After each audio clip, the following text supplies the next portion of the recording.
প্রধান উপদেষ্টা ডক্টর মোহাম্মদ ইউনূসকে নিয়ে ফেসবুকে বিতর্কিত মন্তব্য ও রংপুরে পুলিশের গুলিতে নিহত আবু সাঈদকে সন্ত্রাসী আখ্যা দেওয়া বিতর্কিত সেই লালমনিরহাট জেলা প্রশাসনের নির্বাহী ম্যাজিস্ট্রেট তাপসী তাবাসসুম উর্বিকে বিশেষ ভারপ্রাপ্ত কর্মকর্তা হিসেবে জনপ্রশাসন মন্ত্রণালয়ে বদলি করা হয়েছে।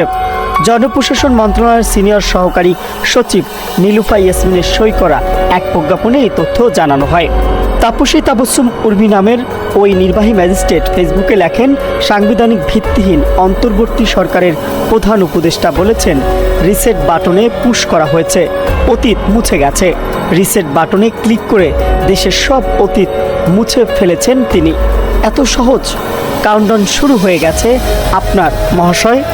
তবে একটা বিষয়ে আপনাকে ধন্যবাদ জানাতেই হয়, তুমি কে আমি কে, রাজাকার রাজাকার।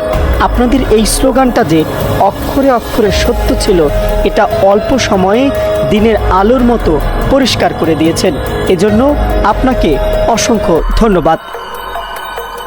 এদিকে তাপসী তাবাসসুম উর্মির ফেসবুক আইডিতে গিয়ে দেখা গেছে, ছাত্র জনতার গণ অভ্যুত্থানে ক্ষমতাচ্যুত সরকারের পক্ষে অবস্থান নিয়ে বেশ কিছু স্ট্যাটাস দিয়েছেন তিনি।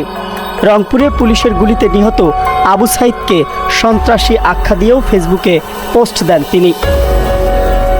সামাজিক যোগাযোগ মাধ্যমে একদিকে তার বিতর্কিত কর্মকাণ্ডের জন্য কঠোর বিচার চেয়েছে গণ অভ্যুত্থানে অংশ নেওয়া ছাত্র জনতা, অপরদিকে কতিপয় আওয়ামী লীগের অনুসারীরা কথা বলছেন তার পক্ষে, এমনকি প্রশ্ন তুলছেন বাক স্বাধীনতা নিয়েও।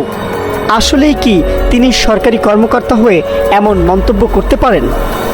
সরকারি কর্মচারী বিধিমালা 1979 অনুযায়ী তিনি এমন মন্তব্য করতে পারেন না, যেখানে 23-এর এতে স্পষ্ট লেখা আছে, সরকারের সঙ্গে জনগণের কিংবা কোনো শ্রেণীবিশেষের সম্পর্কের ক্ষেত্রে সরকারি কর্মচারী নিজ নামে প্রকাশিত কোনো লেখায়, বক্তব্যে, বিবৃতিতে বা মতামতে এমন কথা প্রকাশ করিতে পারিবেন না, যাহা সরকারকে অস্বস্তিকর অবস্থায় ফেলিতে সক্ষম।